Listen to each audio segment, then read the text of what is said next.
How to import a function from a module to the main script. There is a site with the main script.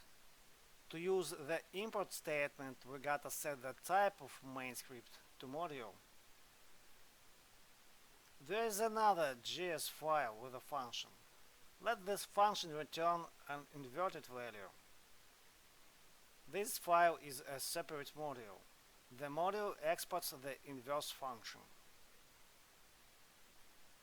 In the main script, we import the inverse function from the helper module.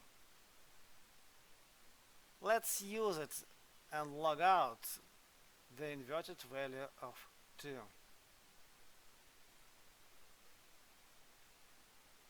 To run the site, we need a web server. The live server will do. Let's get it started. So here's the answer.